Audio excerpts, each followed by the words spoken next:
Chúng dương miên tiếng muscle dương miên tiếng skeletal trauma hay dương dòng pi ca thai tôm dương nơi khi nó miên nó sinh đại nó sinh dương sinh nhập ca thai tôm là những cái nó miên bộ mà khác ta anh ta cũng cái ai thừa ai khác chừng dương chụp như nó không được nữa khơi slide bong từ một gót khơi nhái ok ta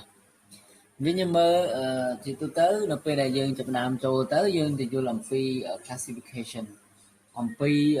ca trái thế nào đó cái trái thế nào này chỉ ngữ đại con mình fracture nè chị ấy là chẳng dân tôi vô phi thì vô mình đây này fracture sân này fracture cái tha cứ chỉ cả bài rồi có chỉ cả đặt trên việc kia muối rồi có chỉ cả bạn bùng này nam muối này chẳng bỏ dương giống mình tham bạn chi một hiện na cái đó có cái ai vậy tha chi fracture này chứ như mơ nó không lấy cứ dương mình thạc này fracture với cả bài chọn với dương mình complete dương mình incomplete complete đại tạng song mong tapi incomplete đại tạng lạc thằng từ mới tới cái hàng open rồi có compound anh nó bạn here trên một kẹo tapi close bạn nó thằng nòng pathogenic anh nó cứ có hiện bạn rồi có strong chẳng được sao ta chỉ ngư được sao thì còn cha thế này practice được có stress anh nó còn chỉ pathogenic đấy mình men pa qua pick up pa thằng cái injury bị kéo rồi mình thấy vì cứ chỉ riêng cái bỏ qua con anh hay nên compression cả bạn đã sản cọt ấy mùi cái như mơ viên vì nè giống là p đại dương khơi được biết giờ nó đơn thanh tá ở miền ấy khai là không nền trắng thì mới cả hà close có not displace chứ như mơ là cái này chẳng đấy cứ vì bạn đá bàn tay vì nơi từ này nên vì ở đâu thì tăng thành vì sram chẳng mà dừng máy vì sram bên nơi mà cái này việc mình pa pro được có việc mình vi mình cả cái này thì vì nơi mà cái này tapi anh đi với cái ta open được có compound chứ nhưng khơi nè khơi chẳng cái vì một phi trên khéo nhưng chẳng một phi trên khéo này bây giờ những ai chờ giấy pi2 đi play vào đấy tha rồi viếng open hay nâng năm nè ta muốn nó để cho ta bật sẵn cái thử và toán nó nè ta muốn nó và toàn trường open được qua cloud này nên sạc cái rồi thì chẳng open được close để ai thua dưới nó thở bị cha mình chia sẻ khi mình toán chỉ riêng mình toán đại dương thở bác sĩ open này close open bon open hay đấy ban open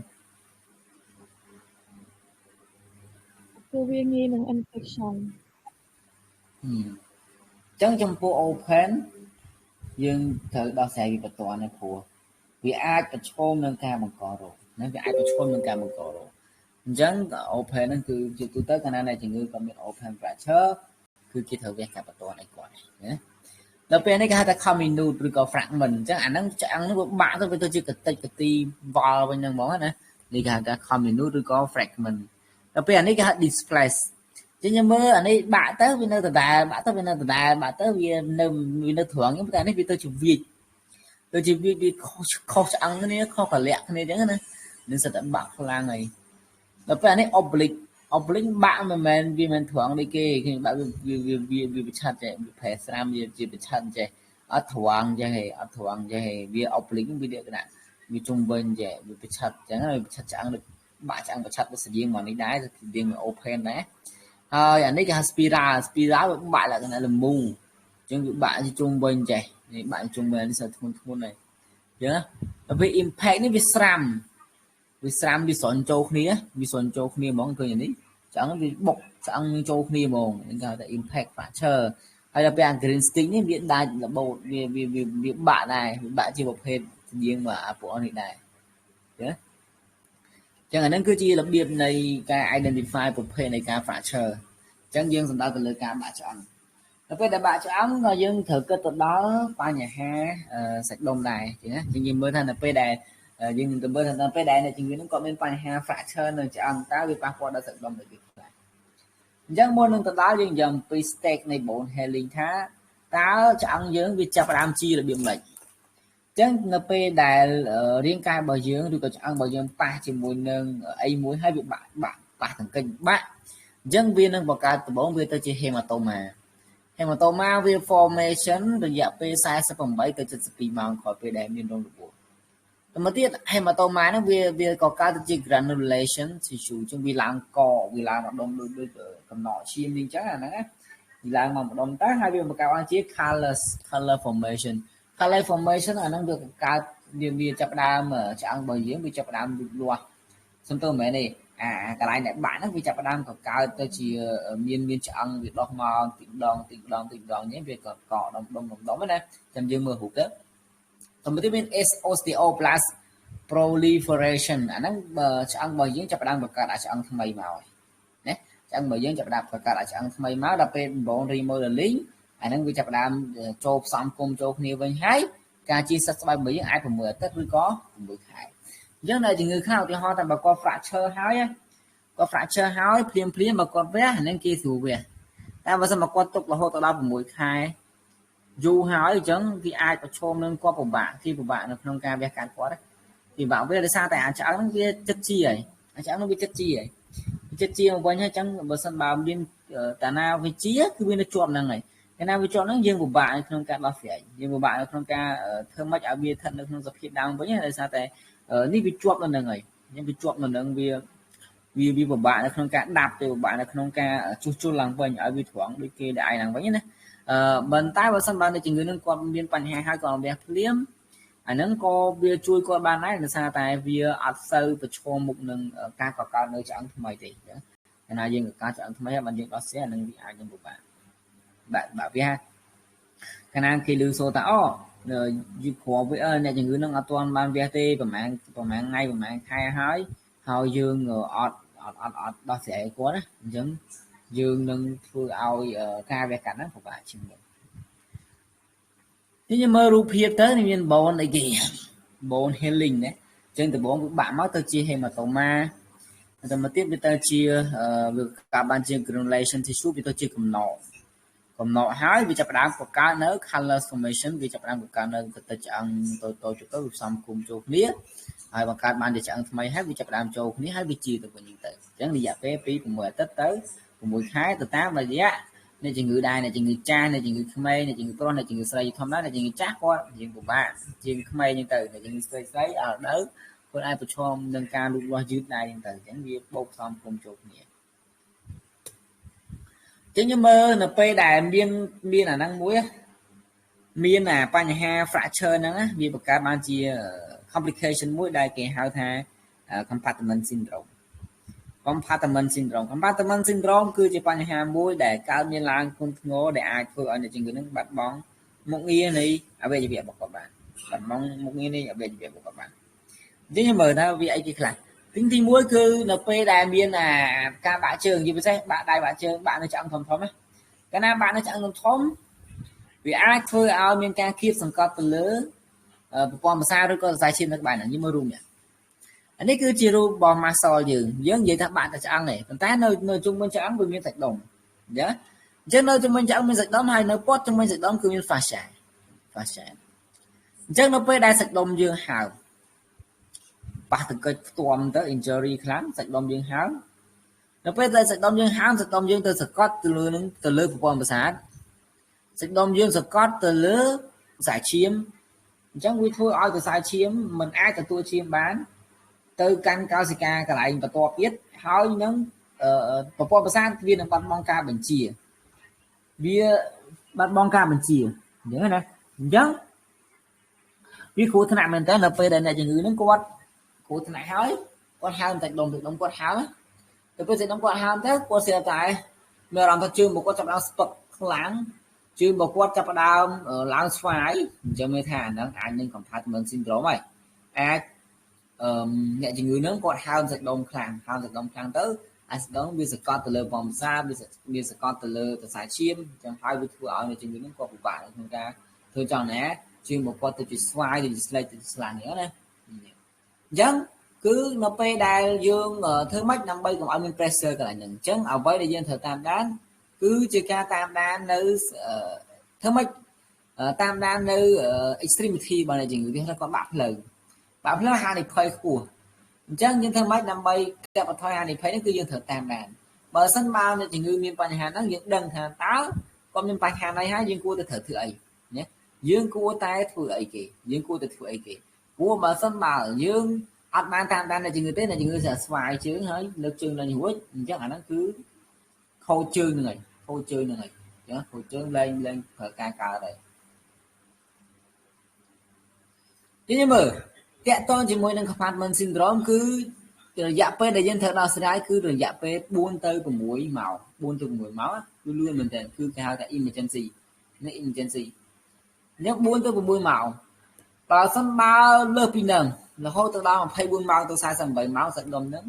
đưa có một con mà xài nó cứ ác nếm thật mát không khác lên lên lên thở ca cả lên thở ca cả limb become useless dân dân thở tam đà mơ không thành bằng pressure nhưng thở mạch đam bay để xa đâu sầm piệt được nó sầm piệt anh ấy này thở mạch thì hoa ra nó pe này gì như miên ca bạn chơi không cái như song sai tha ai mà nhưng còn thành bằng sinh có như thử monitor ban đợt đỏ monitor tam ban là chỉ ở năm bạc cái các ở năm bạc ca hơn ở năm bạc ca lia rồi lơ chơi này chỉ như còn mà hai còn mà ấy tới chắc vi chui cả bật thổi này nhớ ở quay để sợ tháng cứ thở tam này bà sân ba này chừng như mình còn Compartment syndrome còn mình thành nhà bậc chương kháng lơ chương là nhiều ấy rồi chương có làm bỏ phái ở đây để kết với cứ cái ta fasciotomy nó cứ cái cát aphasia này làm bây bật thu nó sầm piện này nhé người cát aphasia nó swat đấy swat chẳng cái cát aphasia nó làm bây bằng thu sầm piện nhé cái cát aphasia nó làm bây bằng thu sầm piện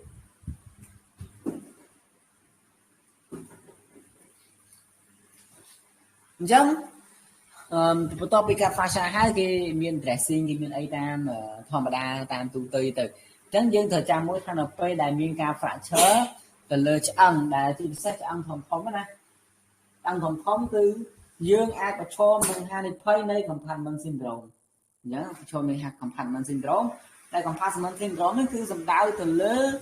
លក្ខខណ្ឌមួយដែលសរសៃឈាមរបស់យើងឬក៏ប្រព័ន្ធប្រសាទរបស់យើងត្រូវបានសង្កត់ត្រូវបានគៀបtừការមាន pressure ដោយសារតែសាច់ដុំយើងវាឡើងហើមឬក៏មានដោយសារមានជាតិទឹកបន្ថែមនៅខាងក្នុង fascia នេះហើយអ្វីដែលគេធ្វើការអន្តរាគមន៍របស់គេគឺ fasciotomy គឺការវះកាត់ចោះ fascia នេះអញ្ចឹងយើងមើលផ្សេងទៀតបន្ទាប់ពីមាន compartment syndrome ហើយអាចនឹងបង្ករោគមានការបង្ករោគណាមានការបង្ករោគទៅលើកន្លែងដែលប៉ះសង្កេតហ្នឹងmotor weakness អញ្ចឹងគាត់អាចសង្កត់ទៅលើប្រព័ន្ធប្រសាទហើយគាត់ទុនជើងណាគាត់លើកជើងគាត់លើកអីឡើងរួចអញ្ចឹងគាត់ weakness ហើយនឹងមាន movement contractor កធាក់នឹងជាសញ្ញាមួយនៃការកធាក់អញ្ចឹងណា movement contractor ដូចយើងកតាក់ដៃកតាក់ជើងហេតុអីបានអញ្ចឹងដោយសារតែវាមានការប៉ះសង្កេតទៅលើប្រព័ន្ធប្រសាទអញ្ចឹងណាហើយមានបញ្ហាមួយទៀតគេហៅថា rhabdomyolysis rhabdomyolysis គឺជាការខូចខាតនៅសាច់ដុំធ្ងន់ធ្ងរបន្ទាប់ពីមានការប៉ះសង្កេតឬក៏គ្រោះថ្នាក់នៅពេលដែលសាច់ដុំយើងប៉ះសង្កេតហើយវា injury ខ្លាំងវា injury លើសាច់ដុំខ្លាំងណាអញ្ចឹងវាធ្វើឲ្យសាច់ដុំរបស់យើង paralyze លែងធ្វើការកើតមកអញ្ចឹងសាច់ដុំយើង paralyze លែងធ្វើការកើតវាធ្វើឲ្យមានការប្រែប្រួលនៅ electric ផ្សេងៗនៅក្នុងរាងកាយរបស់យើងអញ្ចឹងអញ្ចឹងអាហ្នឹងគឺគ្រោះថ្នាក់មែនទែនដែលយើងអត់ចង់អាចគ្រោះថ្នាក់ដល់ជីវិតនៅពេលដែលយើងមាន rhabdomyolysis ហ្នឹងគឺសាច់ដុំគាត់ត្រូវបានខូចខាតដោយសារតែ overreaction របស់សាច់ដុំរបស់គាត់ខ្លួនឯងហ្នឹងអញ្ចឹងនៅពេលដែលមានការប៉ះទង្គិចខ្លាំងនៅពេលដែលមាន compartment syndrome អញ្ចឹងសាច់ដុំរបស់គាត់ទទួលរងការប៉ះទង្គិចខ្លាំងណាស់អញ្ចឹងនៅពេលហ្នឹងគឺអាចនឹងមានសញ្ញានៃ rhabdomyolysis អញ្ចឹងណាអញ្ចឹងជំងឺអាចសាច់ដុំរបស់គាត់ទៅជាខូចខាតដោយសារតែការឡើង reaction ខ្លាំងពេកណាបន្ទាប់ពី rhabdomyolysis មានមួយទៀតគេហៅថា crash syndrome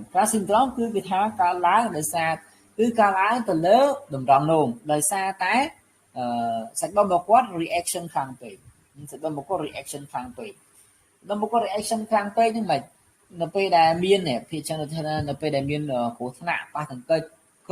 គ្រាំទៅលើសាច់ដុំណាអញ្ចឹងវាធ្វើឲ្យ electrolyte វាធ្វើឲ្យ function នៃអរម៉ូនផ្សេងៗនៅក្នុងរាងកាយរបស់គាត់ប្រែប្រួលហើយវាអាចធ្វើឲ្យមានការប៉ះទង្គិចទៅលើ kidney មានការទង្គិចមិនប៉ះទង្គិចដោយប្រយោលគឺប៉ះទង្គិចមិនការទង្គិចដោយផ្ទាល់គឺប៉ះទង្គិចដោយប្រយោលដោយសារតែកាលណារាងកាយរបស់យើងកាលណាអ្នកជំងឺរបស់យើងគាត់មានការប៉ះទង្គិចទៅវាបញ្ចេញនូវសារធាតុផ្សេងវាជាប្រភេទ ai thaវាជាលក្ខណៈមួយដែលយើងវាស៊ីជំរឿនៅពេលដែលយើងទៅស្វែងយល់ពី crash syndrome ហ្នឹងប៉ុន្តែវាពីច្រើនវាកើត emergency care ហើយវាជាជំងឺជាបញ្ហាដែលកម្រងបន្ទាប់ពីអ្នកជំងឺដែលមាន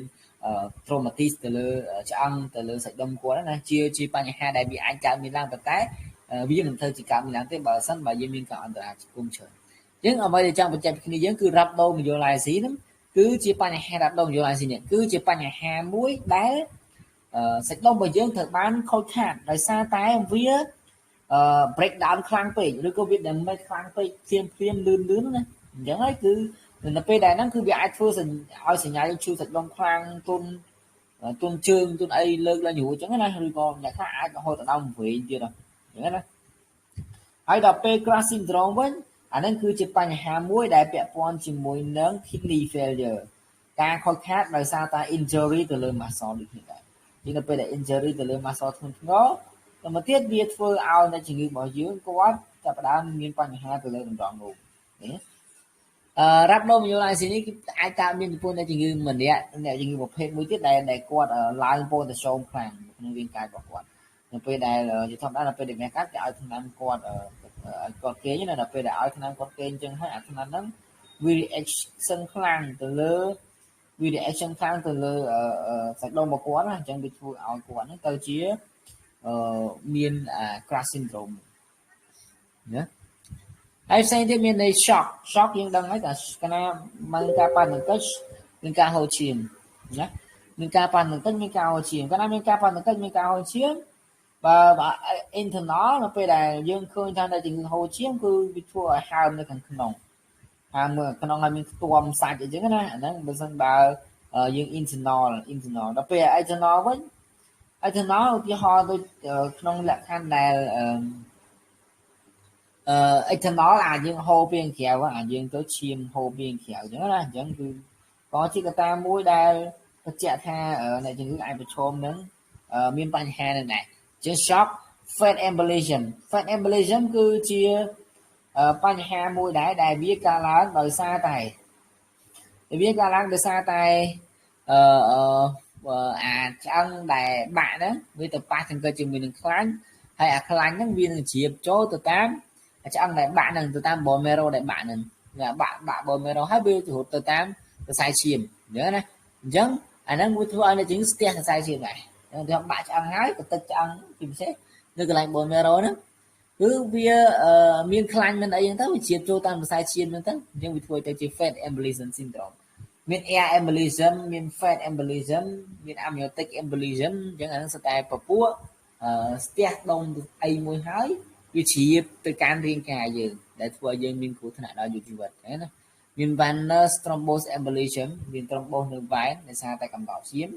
ដោយសារតែហេតុអីនៅពេលដែលយើងមានការប៉ះទង្គិចឬក៏គ្រោះថ្នាក់ទៅលើសាច់ដុំឆ្អឹងយើងអត់ទៅធ្វើចលនាហើយនៅពេលដែលយើងអត់ទៅធ្វើចលនាគឺវាធ្វើឲ្យឡើងកំណកខ្លាញ់សំទោសកំណកឈាមនៅក្នុងខ្សែឈាមយើងចឹងនៅពេលដែលមានកំណកឈាមនៅក្នុងខ្សែឈាមយើងវាអាចទៅជា thromboembolism ហើយអាចគ្រោះថ្នាក់ទៅជា PE pulmonary embolism អីផ្សេងទៀតទៅដល់ពេល chronic complication ផ្សេងទៀតមាន necrosis ហើយអី necrosis ដោយសារតែមានការប៉ះទង្គិចលើកោសិកាខ្សែឈាមទៅលើខ្សែឈាមមួយហ្នឹងទៅហើយក៏មកទៀតវាធ្វើឲ្យអ្នកជំងឺហ្នឹងគាត់លែងមានឈាមទៅចិញ្ចឹមកោសិកានៅកន្លែងហ្នឹងអញ្ចឹងវាទៅជា necrosis ជាពិសេសកន្លែងដែលប៉ះទង្គិចហ្នឹងមកហើយវាទៅជា delay bone healing ឆ្អឹងរបស់គាត់វាទៅជាក្រអីចឹងទៅហើយ6ខែ6អីទៅតែអានោះលើស6ខែបានជាអញ្ចឹងណាវាយូរក្រជា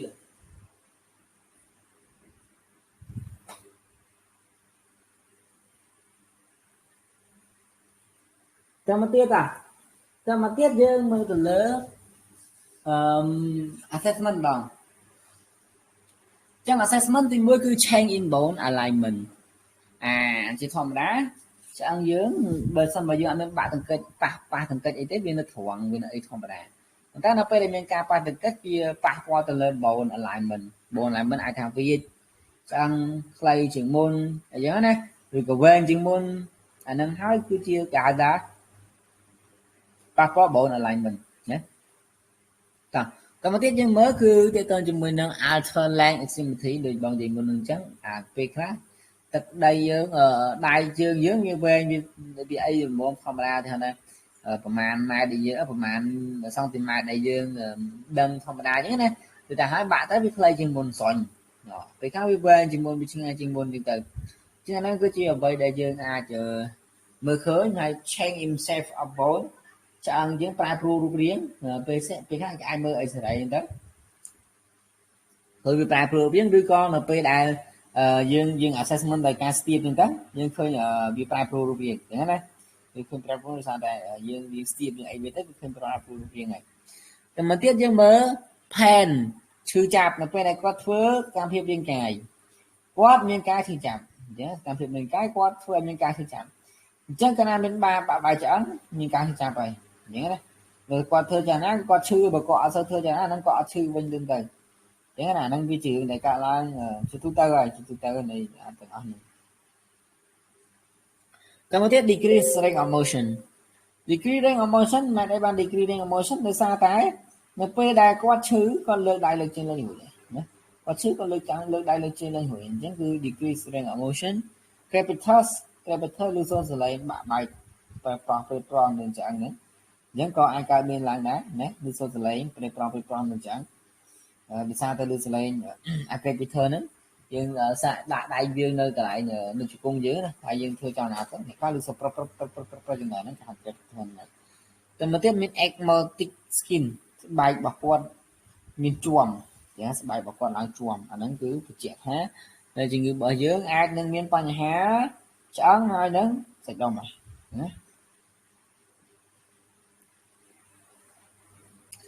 មកទៀតយើងមើល subcutaneous emphysema subcutaneous emphysema គឺសំដៅទៅលើខ្យល់នៅក្រោមស្បែកណាខ្យល់នៅក្រោមស្បែកមិនបានខ្យល់នៅក្រោមស្បែកទៅវិញណាមិនបានខ្យល់នៅក្រោមស្បែកវិញវាមើលទៅគឺនៅពេលដែលមានការប៉ះទង្គិច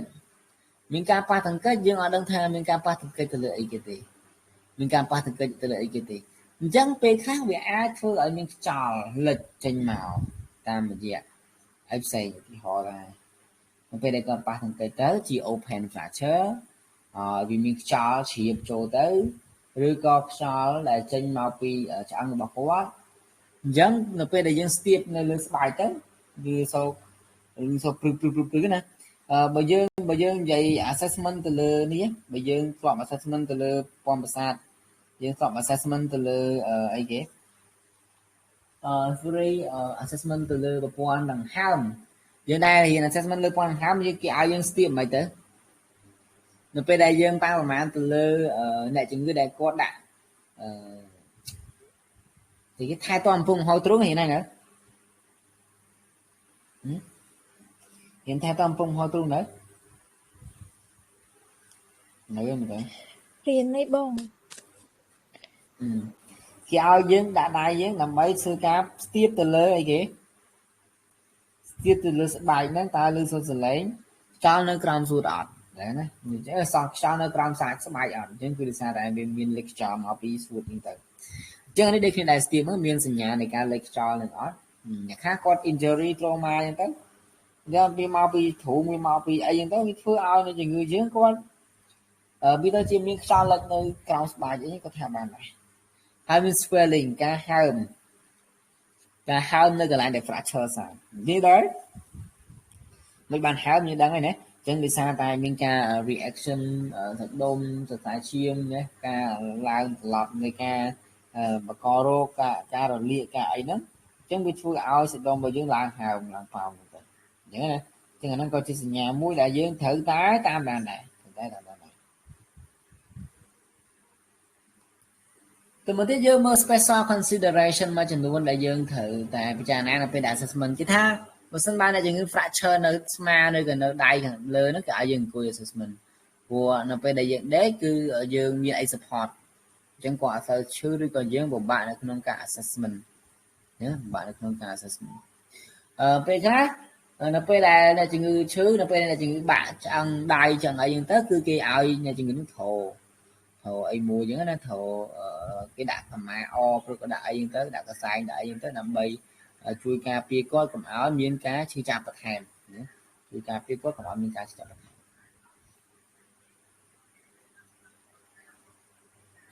តមកទៀតយើងមើលគេថាបើសិនបើ distal វិញ distal មានតែម៉េច distal មានន័យថាឆ្ងាយបើសិនបើវានៅឆ្ងាយវិញតើយើងគួរធ្វើអីឆ្ងាយដៃទៅទៅឯងក្បែរកដៃក្បែរអីអញ្ចឹងណាអញ្ចឹងគឺយើងឲ្យ assessment គឺតែយើងដេកបានទេណាដេកបានសារអីគេដល់ពេលដៃអានកអីយើងលើកបានហ៎ដល់ពេលនេះអាដើមដៃនេះអាដើមដៃអាស្មាយើងលើកយើងឲ្យគាត់ដែរវាពិបាកនៅក្នុងការអាស្រ័យយើងពិបាកលើកយើងពិបាកអីហ្នឹងណាតែមកទៀតយើងមើលទៅលើ lower extremity គេឲ្យនៅជំងឺហ្នឹងគាត់ដេកដែរអញ្ចឹងគឺជាការប្រាប់ position វាមួយចំនួនទេនេះប្រាប់ position វាមួយដើម្បីយើងត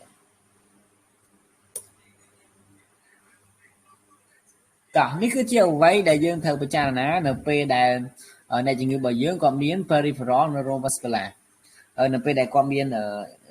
skeletal injury musculoskeletal injury គាត់អាចប្រឈមនឹង peripheral neurovascular dysfunction អញ្ចឹងយើងមើល neurovascular មានពាក់ព័ន្ធទាំង neuro ពាក់ព័ន្ធទាំងវងប្រសាទពាក់ព័ន្ធទាំងប្រសាទឈាមណាពាក់ព័ន្ធទាំងវងប្រសាទពាក់ព័ន្ធទាំងប្រសាទឈាមអញ្ចឹង peripheral នៅចុងដៃចុងជើងឧទាហរណ៍ថា traumato បាក់បែកឆ្អឹងមានតែបាក់ជើងបាក់ដៃទេអញ្ចឹងយើងមើលហើយកន្លែងដែលបាក់ជើងឬក៏បាក់តាគៀកហ្នឹងគឺគ្រោះថ្នាក់គឺប្រឈមនឹងមានបញ្ហាច្រើនដែលយើងត្រូវប្រចាំហើយបាក់ដៃបាក់អីហ្មងតែបាក់ជើងគឺថាតែមានសិស្សរីរាងធំហើយវាមានសាច់ដុំធំអញ្ចឹងហើយឆ្អឹងវាវែង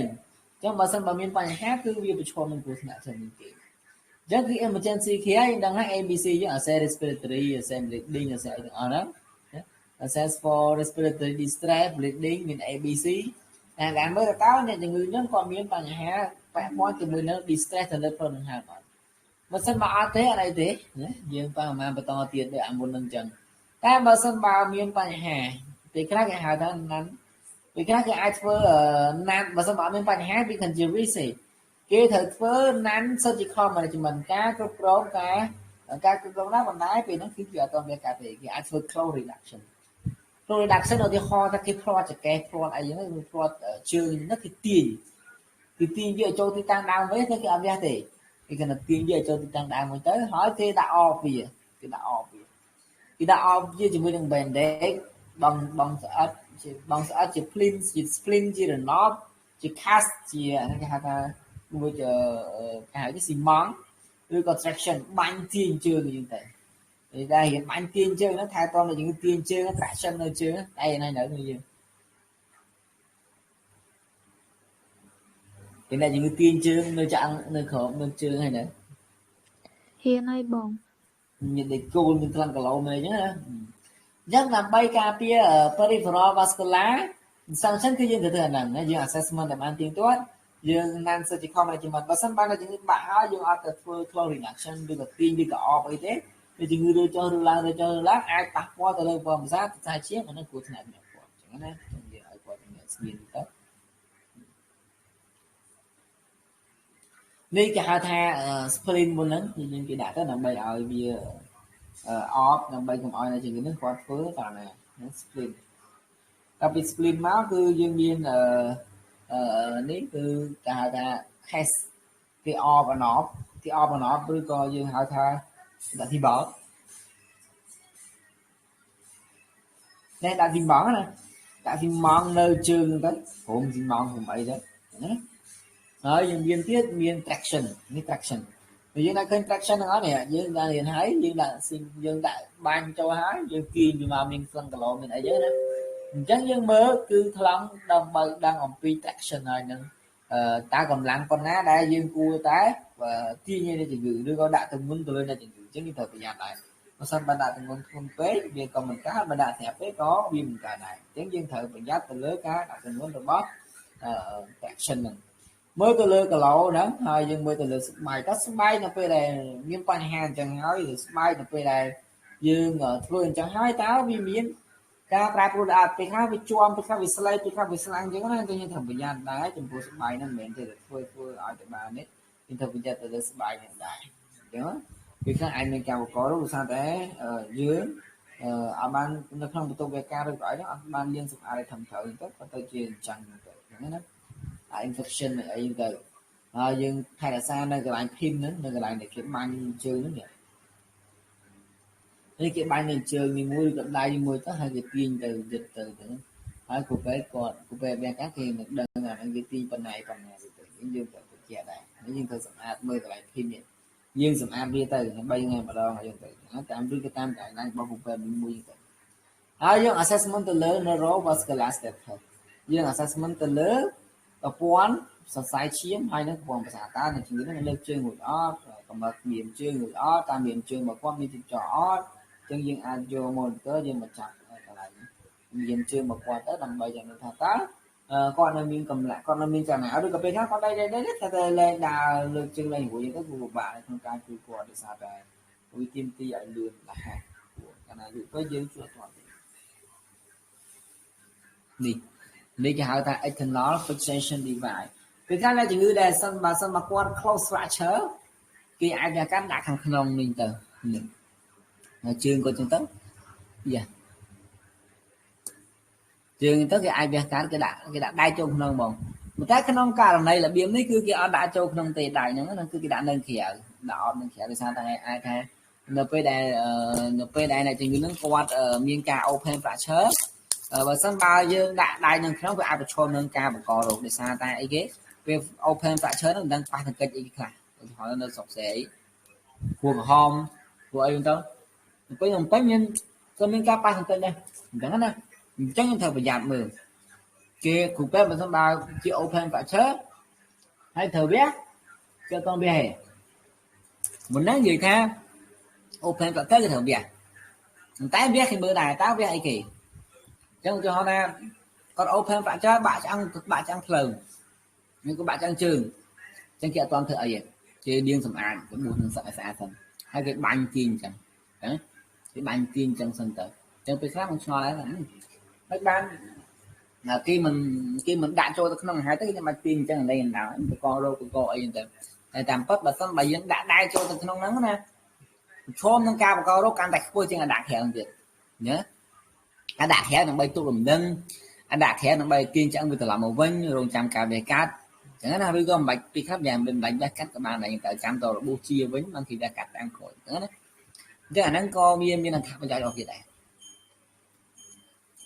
ចឹងសម្រាប់ការវាកាត់គេមាន2ប្រភេទឬក៏3ប្រភេទដែរណាទី1គេថា open reduction with internal fixation open reduction ហ្នឹងឧទាហរណ៍ថាបើសិនបើអ្នកជំងឺនឹងឆ្អឹងគាត់បាក់បែកឆ្អឹងគាត់បាក់ហើយត្រូវវះកាត់អញ្ចឹង open reduction មិនថាបើកវះពុះសាច់ដុំពុះអីមកទៅរកកន្លែងឆ្អឹងហ្នឹងហើយគេទាញតម្រង់ឆ្អឹងហ្នឹងឲ្យចូលគ្នាអញ្ចឹងគេដាក់តម្រង់ឆ្អឹងឲ្យចូលគ្នាទៅឧទាហរណ៍នេះមួយ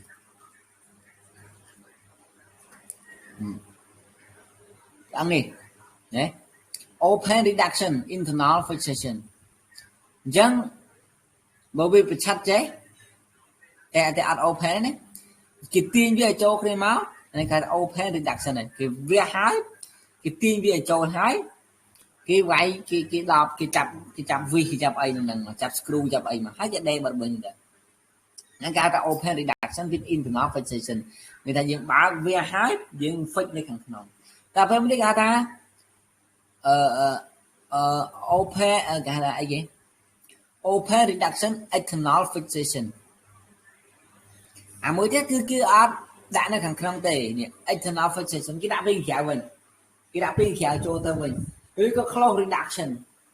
អានេះគឺដាក់ attraction វិញនេះឬក៏មិនទេគេមាន close reduction គឺវាកាត់មុំទេដែលអាចប្រឈមអាចឆ្អឹងហ្នឹងវាជ្រួសគ្នាទីជួយទេគេហៅ close reduction អញ្ចឹងការទាញឆ្អឹងការដបឆ្អឹងទេគឺអត់វាកាត់ទេគឺគេដាក់នៅយើងគេយកទៅហើយគេទាញយកមកអញ្ចឹងគេអត់វាហើយគេហៅថា close reduction អញ្ចឹងនេះយើងមាន open reduction with internal fixation ការវាបើកហើយទាញឆ្អឹងមកចូលគ្នាហើយយើងដាក់ fix ជាមួយនឹង screw fix ជាមួយនឹង plate fix ជាមួយនឹងខ្ចៅខ្សងតែពេលខ្លះឆ្អឹងហ្នឹងវាអត់ស៊ីគ្នាឬក៏ដាក់ទៅអត់ត្រូវគ្នាគេអាចធ្វើ bone grafting អាចយកស៊ីម៉ង់យកអីឬក៏យកស្នៃប្រឌិតមិនដើម្បីឲ្យដាក់ឆ្អឹងចូលវិញអញ្ចឹងណាគេមានចន្លោះប្រហោងច្រើនណាបាក់បែកឆ្អឹងអញ្ចឹងគ្រូពេទ្យគេចង់ដាក់ឆ្អឹងចូលវិញអញ្ចឹងអាចថារើសមកធ្វើម៉េចដើម្បីមាន grafting ពេលខ្លះយើងមានឆ្អឹងរបស់គាត់ចាស់ឬក៏ពេលខ្លះយើងយកពីអ្នកដតីឬក៏ពេលខ្លះវាមានផលិតផលវាសម្រាប់ bone grafting ហ្នឹងហ្មងអញ្ចឹងណា chẳng hạn năng cứ đầm bấy bạc bao chẳng đại bán khôi khát cái mấy post operative kia cứ những đôi ca về cà phê tiền này và ta quay đây tầm kháng cứ đại từ lời musculoskeletal injury cứ tầm kháng cứ fat embolism rồi có thrombus embolism cả stent sải chiêm nơi vải rồi có để xa tại khăn để xa tại cầm nọ chiêm rồi có để xa tại cho chẳng là chẳng bị ai chẳng chồm chính như thời bây giờ nhưng mới bà sân ba này chừng mình actual pen tao nhưng thời ấy cái nào bây đó sẽ actual pen bà sân ba này chừng mình actual pen là bây giờ dân thời cứ reduction and immobilization bà có chữ hai còn ai có thơ cho này nên bà cho có thơ cho nào tao tại Nam bạn cái chạm với con chân dương còn một không là chừng người chữ đó tiếng chữ chẳng là bây giờ này chừng người chữ ở bây giờ dân thời cứ nó tham bạn cái chạm với con để người con thường tới hai dân xin mong còn nào những bọn mình khi chờ để bảo hết thân ai cuối sản hỏi cái ai assessment từ lực pen dân đừng hỏi là pen score pen ấy nữa dân nghiệp đậm nữa ai dân đặt khi là phí ao thân nam chia một phê thân nam mà ai cháp còn bật xẻ đôi con bật không là cứ ao vào gắn ở đây dân vừa cả vì ao thân nam dân ice pack cả xong được có hot pack cả xong được cái nào vậy hay là bên ham xong được có bên ham bên xong được cái nào bên xong được có cứ đồng bấy cả bật thôi cả sẽ chậm bây giờ dân xong được cái nào với cứ làm bấy chuối ở flow nó càng tải đường flow này cái flow này cá hậu chìm càng tải được hậu chìm được càng cao cả nữa hay lực trường tới mà sao mà chữ lực trường mà sao mà dân chữ dân cái lẽ chứ nhưng mà tốt tam bây giờ chữ nói dân lực chứ là nó bị truy cập thôi đại giờ theo chữ dân ai thơ mà xa cùng ba rồi còn âm ấy nè chọn là trôi cho ấy kia như có tầm mai có rụt khiếp ấy mấy các bạn sẽ để dân bạn rồi thì bia là dân ăn đạn con mình này chỉ người dân ta dân cố chưa đưa mùi nè tầm áp là dân bao giờ tập reform infection vậy nhưng mới làm mạch ban reform infection là xa tái vì khác nhẹ chỉ người việc hai người dân thời liền là bố chắc là trong đó nó cứ street khá phù với sân bào miền Hà miền ca bản thực miền cả ấy miền ca đâu là bố nó cứ dưỡng dù mình tên là không ca chui đấy vì khác nó p là dương máu một biết là p là dương trăm mà hồi từ đó là chỉ người miền infection là sai cái infection là sai tay cái liên quan bàn xa thôi còn nó p này là chỉ người quan miền của thằng chỉ open fracture đó chắc là nó cứ vì ai thua America mình có được chứ sẽ open fracture người sao tại vì bắt thằng cái khéo mà ông đang bắt thằng cái gì cả thì chẳng đấy ai dương assessment tầm mơ inflammation ta mình ca hao mình ca rồi ớt nhưng mơ từ lên mình cứ tụi mình này ớt cả lại người cả lại tầm tiếp cho mơ nhiều mơ nia cả này chỉ mình là liệt xuống ớt đây pen chú bạn chơi liệt xuống đây của con ớt thơ chẳng này nếu mà có thơ chẳng này này để ta mà có thơ chẳng này thế còn cho mình ca liệt xuống mà miền sông nôm biết mà cho mình cá ấy cái hai tháng sông nôm infection ta lơ sông nôm việt nhớ này chẳng biết hướng xong cung cho như trường để ai là về lại miền Tây hai thằng anh cái ai ở Nam mình ở Nam anh thì bài cái ai vừa thả chơi và đồng người đô người ta thế này đại dương thủy diêm thứ mạch đàm bay cùng ở miền Tây hai trên cả lại chẳng bắt đầu impair physical mobility mà đồng thứ mạch đàm bay chui đã xa nữa cả phim liên cái mà qua cứ use for crash to promote mobility nên chưa chọn nên bóc hơi máu đào mà sân bao nhiêu cả vì tôi tới nó bây giờ kia các cái đại ham có lại đá xong rồi tiền của viên tiền của viên là cái art class